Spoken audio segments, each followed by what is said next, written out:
And this was the point where Roswell turned into high art.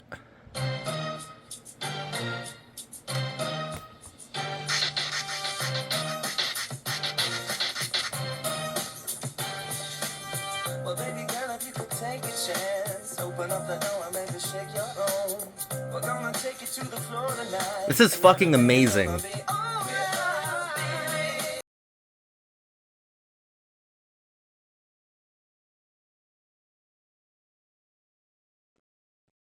I'm your cult boyfriend, and I'm talking about season 2 of Roswell today. Wow. I loved it. I absolutely loved it. Masterpiece. Masterful stuff. Oh my God. Every single criticism, even the minor ones that I had in the first video I made about season 1, they were all addressed and corrected, transcended, blew my mind in 1,000 different ways. Oh my God, I'm talking about ridiculously good teen TV today. This was perfect teen drama. Blew my mind. There are a lot of things that really makes this season just completely wild.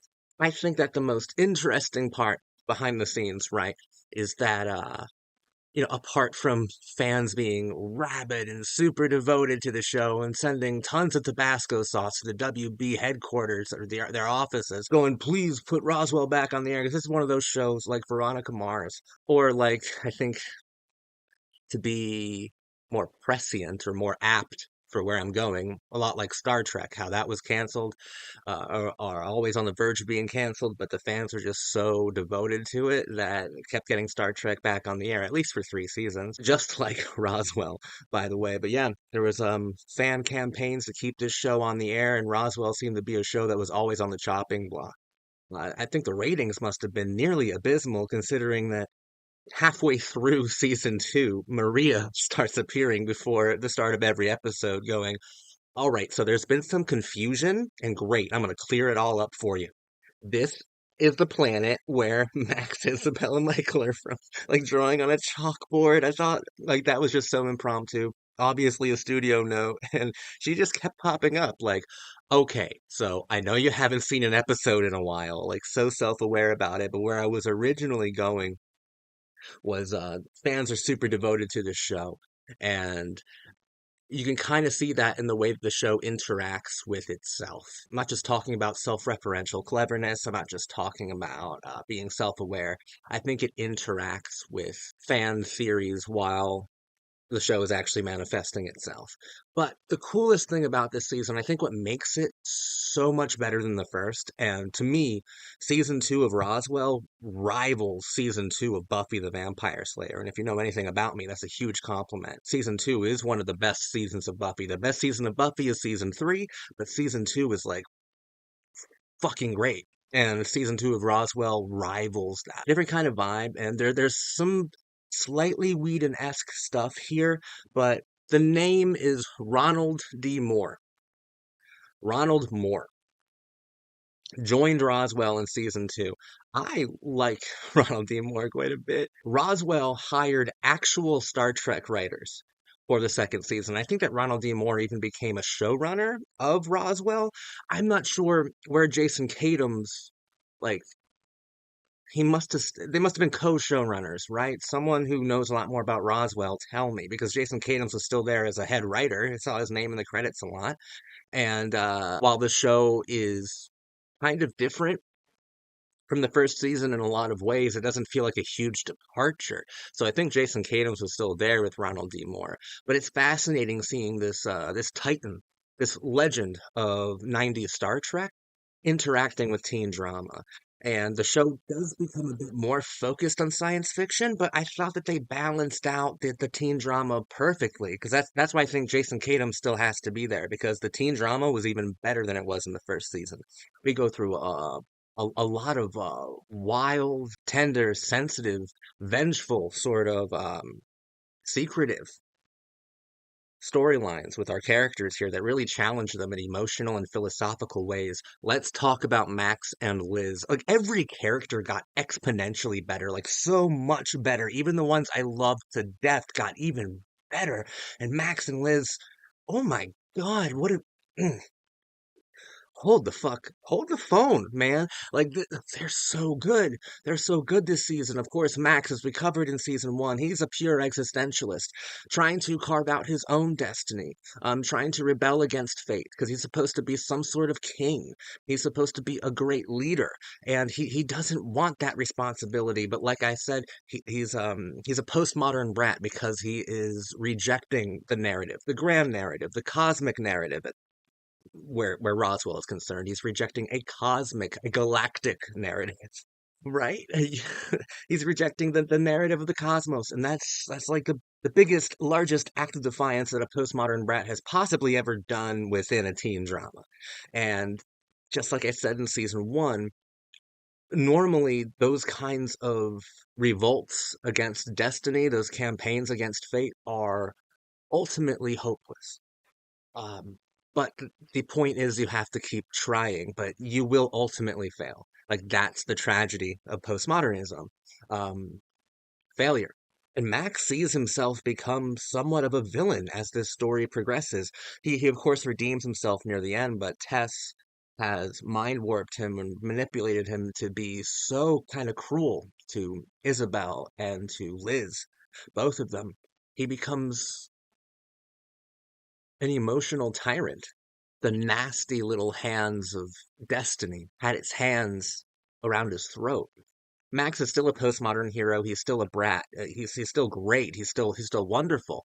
But near the end of the season, where I'm just gonna say it, where Alex dies. I'll talk about Alex in a minute. After Alex dies, and a little bit before that too, Max is being manipulated the entire time by Tess in a very large way. So he becomes almost an antagonist to the narrative. And Liz, our fucking perfect, beautiful angel, gets to become the hero, gets to completely become this obsessive detective hero, like the best friend you could ever have. Basically, if I was ever murdered, I would want either Liz Parker or Veronica Mars to be on the case. Absolutely. And throughout Liz's narrative, she's found a sort of emotional scale that could measure the weight of her options, of her romances, of her own philosophy that I thought got a little overshadowed in season one. But here we can really see Liz challenge not only herself and the friends around her, but the framework of the show itself. There's a thing that happens in season two with a lot of teen dramas where you have a main couple who have an enormous amount of chemistry, and you let them get together in season one, and then you have to keep them apart in season two. This happens quite often, actually. It just brought Veronica Mars. It happened there. Happened on One Tree Hill. Uh, Happened on the OC too. Like it happens in so many of these shows, and Roswell had to follow suit. And it's not just a trope. It makes sense why it happens in these shows because you can't give the audience what they want like immediately and then keep it that way. You have to kind of frustrate the situation. That's why it's a teen drama. But Roswell has its own clever spin on that structural dynamic, that romantic structural dynamic, because it has Liz defy not only the audience wants and expectations, but defies the narrative systems of the show as well. Like, because the narrative system of the show depends on it. And even Max's existential quest to defy his own royalty is challenged by Liz refusing to be that catalyst, be that vehicle, or be objectified by Max's existential quest. I think that's the biggest thing because in season one, she was an object of it. She was some sort of I loved her in season one, but she was sort of objectified by Max's quest for existential autonomy, for like ownership over his future. She became an object within that narrative rather than a compelling character within it. And in season two, she's refusing to be objectified by anyone's narrative and becomes super independent and super fucking awesome and cool. And I even didn't mind her flirting and hanging out with Devin Gummersall from My So-Called Life as a sort of like dark horse romantic candidate. Like I liked everything that she did this season, and Shiri Appleby by far, I think is has gave the best performance of season two by far. By far, she was intense. She was adorable. Um, she was sexy and she was just unpredictable a lot of the time. If there's any character that could make me cry, I'm pretty sure it's Liz. I'm pretty sure she came close this season as well. It's hard not to feel for her. She's so fucking, Shiri Appleby is just so fucking expressive and spot on. She never misses as an actress, never misses. At least throughout season two, every line was perfect way to deliver it. Every emotion, every expression, every movement, just entirely graceful and beautiful. But she becomes the de facto protagonist by the end of the show. She's the one who's obsessed with Alex's death and believes that something's not adding up because and that goes along with it too, because she's no longer being objectified by the narrative. Because I know I'm talking about like complicated postmodern stuff right now, but bear with me. I'm going to talk about funner stuff in a minute, but I have to get this like primary thought out there because this is what kind of makes Roswell so interesting and cool from like a deep philosophical or analytical level. Because she's obsessed with Alex's demise, and she believes there's something wrong with it. The rest, everyone else, has been mind warped by tests, and like reality isn't exactly what it seems. And postmodernism is really awesome because it constantly challenges its own narrative frameworks, right? And what did Tess build inside Kyle's head? What did Tess build inside Alex's head? A false narrative framework that was starting to fall apart, to crumble, to show the artifice that was even starting to um have detrimental, um, cruel effects on Alex because he had been so mind warped by that point that his brain couldn't take it anymore. And that's how he actually died because Tess did one final mind warp on him in front of Kyle that Alex's brain couldn't take and he just fucking died. One more false narrative. You can only build so many false narratives on top of the narrative system until it completely collapses. And the same is true of us as people. So it goes back to what I'm talking about with Liz completely challenging the narrative system around her and refusing to be an object of the narrative and taking control of it and turning it into an entirely new direction, which is like a murder mystery near the end. Like she takes complete control of the sci-fi narrative and turns it into a murder mystery, turns it into a detective story. She does that. The narrative doesn't because the narrative that she's surrounded by is one that's been manipulated by Tess, and she rejects that falsehood, the falsity of Tess's superficial narrative systems. She rejects it, and she refuses to become objectified by the narrative. And postmodern art is really cool because it makes a lot of comments about how everyone is objectified by the meta narrative, by the narratives of their own lives. It makes a lot of statements about that. And Liz, we are seeing like more than Max has ever accomplished as an existential hero. Liz is also a postmodern brat at this point and a far more successful one than Max. That she has completely rejected the narrative system of Hess, of Roswell up to that point, and transcended the limitations of it to reach a new sincerity, which was completing an arc that it seemed refused by the show itself. And her and Max got together again. I know that that's like a lot to take in.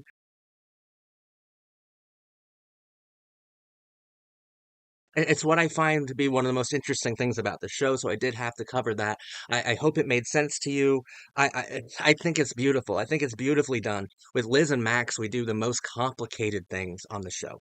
That's where I can really get lost with my philosophical postmodern diatribe. And I understand that, but just think about that because that's actually really cool to just work out in your brain just how brilliant that all is. And yeah, you get the sense that Ronald D. Moore from Star Trek is doing these things that he's always wanted to do, but never necessarily had that freedom. And teen drama gives you the freedom to be as hysterical as possible with your messaging. And thank God Roswell happened. Roswell season two is a fucking masterpiece. I just brought up Alex a few times. Season one, I had my issues with Alex. By issues, I mean I fucking hated the kid. I thought he was a stupid, unnecessary character and that Colin Hanks is a terrible actor. I still think Colin Hanks is a terrible actor. And I still think that, okay, until he died, he was even more irrelevant than he was in season one. And this is what makes television such a beautiful kind of art. Because originally Alex wasn't supposed to die, but Colin got offers for film roles. I wonder how he got that. It's not like he has like a really famous father or anything. I guess he just did that all on his own. Fucking talentless little nepo baby. I'm getting off track and kind of aggressively mean, but he was leaving to go make films. is the point. So the writers had to figure out a way to write him out, and they came up with his death, which makes everything just so philosophically complicated, narratively sophisticated, and just outrageously suspenseful. Like I was hooked from the moment he died because it's told so well. Because at first you do think Liz is kind of like it's a coping mechanism um, for the loss of her friend of her dear friend. I think it's a coping mechanism, her obsession and her refusal, her denial of the suicide narrative that Tess had kind of manipulated and planted in other people's minds, had staged. Because it's all a stage, it's all a narrative. This is what postmodern art is, guys. And you think that Liz is just trying to cope, and then slowly, because it's written so fucking well, slowly you kind of go over to her side, and then you have to wonder if you're becoming fanatical as well. It's done so well, and to think that that wasn't planned, that was seemingly on the fly just makes you step back and go, television is such a beautiful art form because it forces these creative people. And I'm going to call Ronald D. Moore and Jason Katims geniuses at this point. Roswell is a work of genius, and those are the two geniuses who provided it to us. They're great, but it forces geniuses to act quickly, almost by almost by reflex. It's gut over brain when it comes to instinct with television when you're forced to think that fast. And wow, Alex's murder is such an incredible development. I'm astonished by the genius of both Moore and Cadams. Like, handled it perfectly. Jesus Christ. But in Alex's death, though, he becomes so important, so symbolically important. He may have been an irrelevant character, but what like to the narrative itself, but what was relevant, what was important about him was the way that everyone felt about him. Not necessarily how the audience felt. And I think I'm in the minority. When Alex died in real time, fans lost their minds, posted a bunch of memorial websites, came up with a bunch of different wild theories about how to bring him back. I don't get it. Sorry, he was annoying, stupid, weird, and a bore. But within his death, even I felt mournful of his absence. And through his death, we're able to challenge all the other characters in a lot of different ways. I mean, it helps Michael complete his arc fully. The transformation of him becoming possibly the most sensitive and tender character of the second season, which is a shocking surprise, and nothing feels contrived about it. Michael is so sensitive and tender, and Maria, who I thought was a little annoying in season one, even she's written differently, or at least there's more charm to her character, and there's a lot more emotion that you can feel. And I love Michael and Maria together here. The sensitivity, there's something that feels genuine about it. I really love that. Kyle, who I also called irrelevant in season one because he was hardly in the show. Like he was maybe in half the episodes, it felt like. Near the end, he was hardly there. Kyle was irrelevant in season one, but I still liked him because the actor seemed to be self-aware and fun about it. Come on, there were even those moments where they were like, season one with the radio show, and Liz had to pick between three different guys, and Kyle was one of them, and they go over and they're like, Kyle, what do you want to say? And he's just like, I'm just happy to be here. Like that was genuinely his character for most of season one. Just happy to be here, man. Like there was a certain amount of self-awareness that made Kyle likable in season one. But in season two, he became one of my favorite characters. He's hilarious. He is touching, but I gotta stress hilarious. He's the funniest part of this whole show. And there's something awkward and adorable about him as well, which is funny coming from the jock archetype, right? And there's something heartbreaking too and tragic because Tess, who is our big bad, our actual villain of the entire season, um, it's complicated because it's not like she's completely bad. It's not like she's completely awful. And the dynamic that Tess was able to form with both Kyle and his father, it's heartbreaking seeing that come to fruition and then have to be demolished because of Tess's manipulation, And there is a genuine connection between Tess and Kyle. and Kyle's dad as well. There's a genuine connection. Like when Tess tries out, like when Tess cheekily calls Valenti dad, like that was a real moment. It wasn't fake. And she didn't like having to mind warp Kyle. She really didn't give a damn about mind warping Alex, and neither do I. Make him do something useful. Make him go translate that book. He was doing nothing useful. You know what I'm saying. It was just great seeing Kyle, seeing them figure out how to use him because I'm sure they were like, there's something great in both Kyle and Alex, and we have to bring it out of these characters. And they succeeded enormously. Kyle, he was so funny. He was so awesome. I loved him. He was so good. Oh my God, he's one of my favorite characters. It was a joy every time Kyle showed up on screen.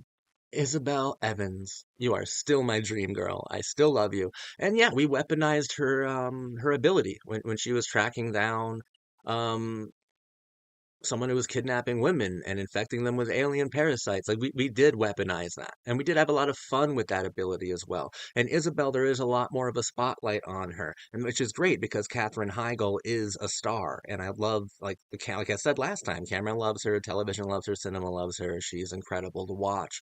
And one of my biggest complaints from season one was that I felt like Michael and Max both got this emotional moment that led to a sort of emotional rebirth within them, at least a human one, like the birth of the humanity within them that might come through adolescence, at least metaphorically.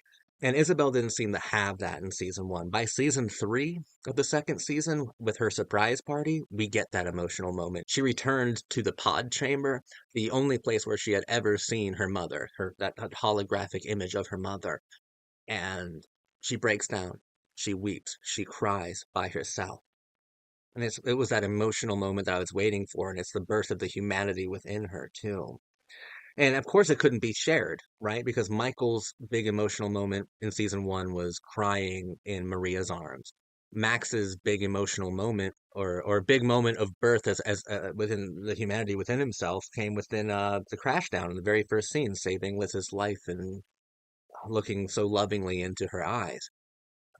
With Isabel, that huge emotional moment couldn't be shared with anyone because that's the kind of character that she is. She's a glacial beauty with an interior that is so sensitive, but we don't get to see it because it's such a vulnerability within her. We don't get to see it too often, but because it's such a huge vulnerability. She'll only completely let go, either by herself in the pod chamber, like in the third episode, or near the end of the show with Alex's memory, with the memory of him. Those are the only times she's truly able to completely break down, which is alone. There's a great amount of loneliness to Isabel, and that really comes through in Katherine Heigl's performance. And before you accuse me of treating this too seriously, yeah, this show is a lot of fun. It's wild. It's crazy. It's awesome. That's why I do think it is like Buffy the Vampire Slayer meets Star Trek, honestly. That's the closest thing I can come to providing like an accurate like comparison. Buffy had a lot of like really fun moments too, but the emotional ones hit even harder on almost on account of those light moments. Roswell is the same way, but it has a certain kind of Star Trek intellectualism that when incorporated with the tropes of teen drama, make for something totally unique that I've never, ever, ever seen before. Because Star Trek is like a specific brand of sci-fi. It has its own filmic language unto itself. Like it has its own structural system that is unique to Star Trek. And applying some of that thought, some of that narrative and metaphorical thought to Roswell is fascinating to me. We do a lot of awesome things here that are from the Star Trek vocabulary. We have dark universe versions of these people, right? And it's so much fun because, like, the dark universe, like, evil mirror world of fucking the mirror versions of our alien leads are new metal rejects in NYC. That's so fucking good. They were, oh my God, it was awesome. Catherine Heigl had so much fun. You could tell she had so much fun, dude. playing that role. We had so many different things like that. And you're transporting these, specifically Star Trek, but you're incorporating these Star Trek tropes within the fabric of teen angst, which morphs and transmutates, transforms everything that it touches. And what it does to Star Trek language is that it makes it so emotional, so wanting, so lonely, and so funny. You know, love that. Everyone did so well on this show. In front of the camera, behind the camera, everywhere. And to think that this was a season that must have been made with a lot of studio notes, a lot of studio interference, because this show was struggling, and they were able to provide us with such a masterpiece in the end. In spite of everything, it rose above every obstacle that must have been in place, and it's just outrageous to really consider. It's such an outrageously good show. This was such a beautiful season. I think it's 10 times better than season 1.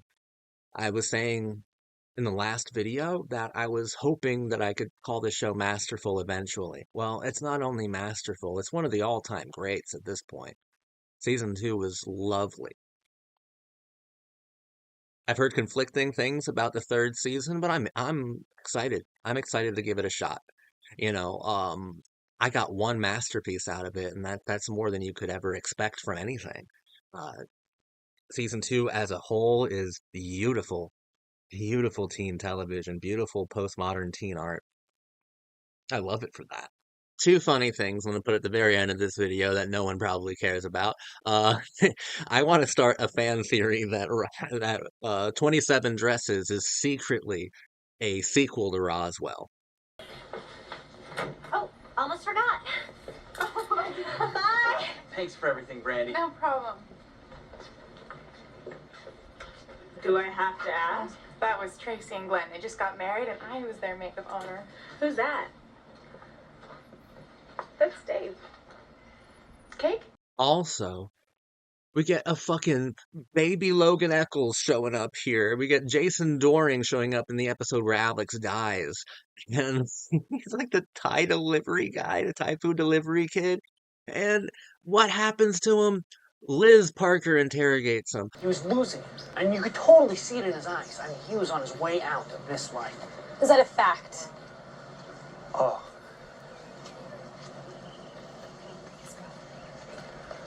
I'd like to ask you some questions if you have the time. Why is Jason Doring being interrogated everywhere he goes? How many episodes of NYPD Blue did you have to watch to get the finger tapping down? I asked you a question. And I ignored it and moved on. Keep up. Those are just fun things that no one probably cares about but me. But like I said, the show's so much fun. Like we can think it, we can even overthink it, and that's part of the fun of analyzing anything. But what you should remember more than anything is that I think that this show is really sensitive, and I think it's very funny and entertaining. Like more than anything else. You know, it's just such a great show, such a fabulous and phenomenal one. And I can't wait for season 3. Season 2, masterpiece. Has my whole heart right now. I loved it.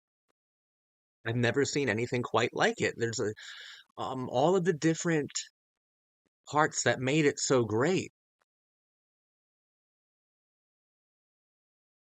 It's not just lightning in a bottle.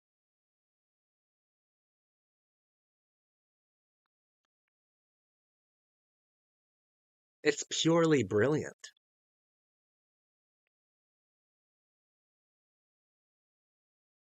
It's perfect.